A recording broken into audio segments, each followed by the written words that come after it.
Tottenham Hotspurs 1, Manchester United 0. United lose yet another game. This was two poor teams playing each other, and it was a matter of who's going to get the one chance and capitalize on the chance. But it is who we are. I'm here with Houston Director of Singing. Louis, here we are. Another defeat, another day.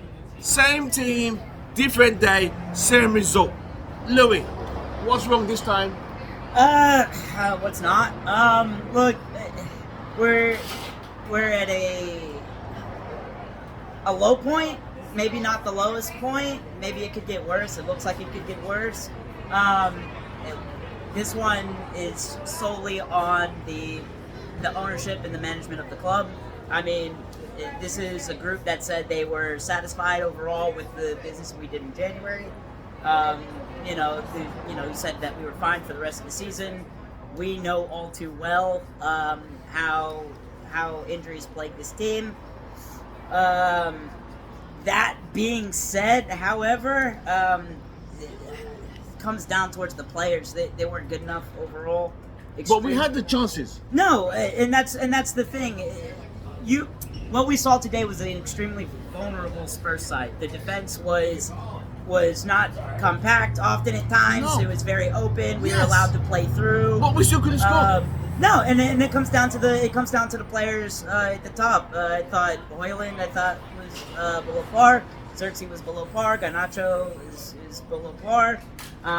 These are Bruno. These are all players that had chances in front of goal, open chances in front of goal. 1v1 with a goalkeeper, and it was poor. It was extremely poor. Even the manager, I had some questions about some of the decisions that he made overall. But I mean, this is where we are. This is where we are, and it's a direct result of how we've been run. That's it. So, man. I don't know, man. How many more defeats? We got Everton next Sunday, next Saturday. I don't see wins anymore. The season, we are in dire straits. That's what this is, man. This is dire. We barely have enough to survive the league.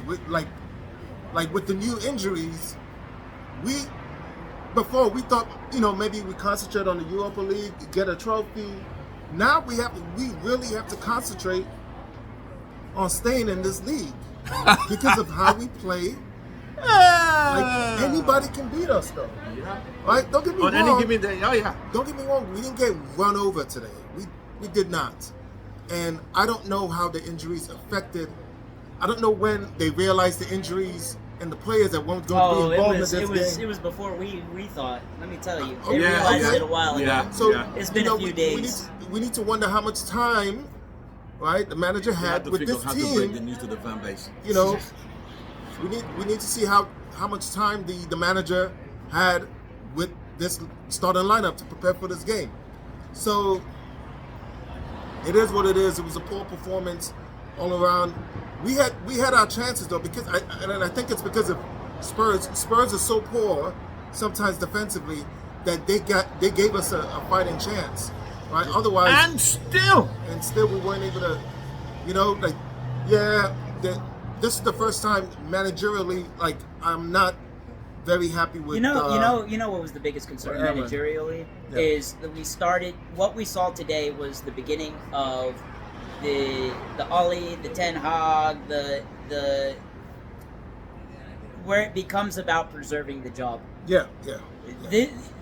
I'm getting, my phone is absolutely blowing up about this 90-minute sub and Yeah, why you it's- don't allow those young guys to get on towards the field and why you leave, our senior players on for so long. Right. And it's really because, number one, they did have the opportunities, I understand that, but at the same time, it's like you're trying to protect your job. Because you know that if you bring on the youth and it goes wrong, there's room for the sack. And we've seen this several times with several different managers.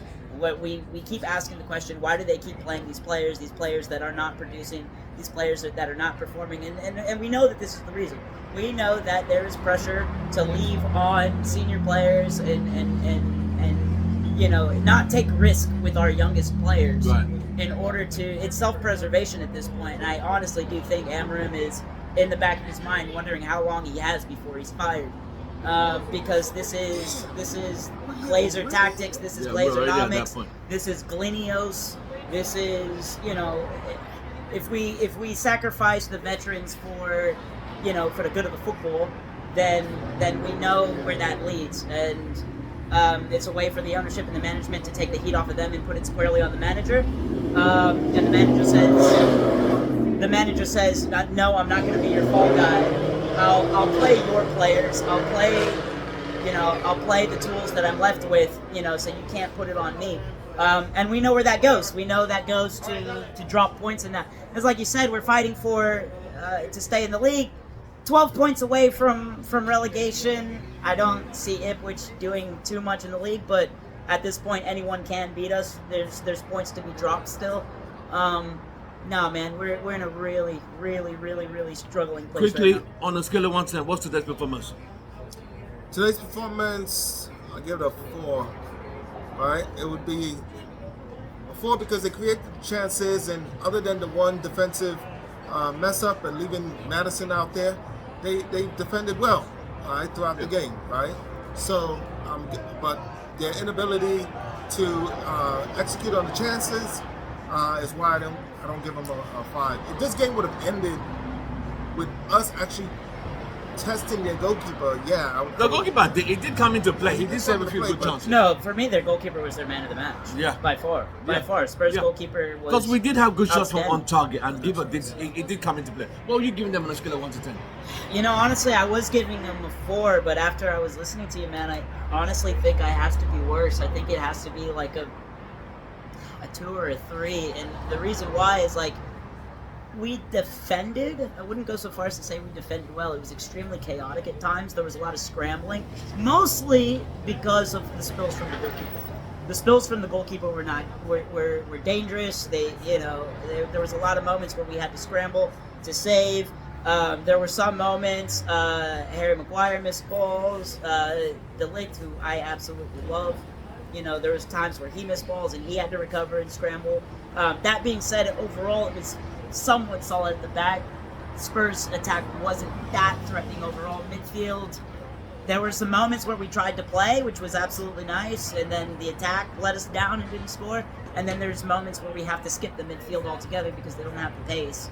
And it gets a little bit more chaotic at the top. We're looking for second balls, second chances. It's not good. We didn't play football today. And against a side, like I said, that showed us their vulnerability.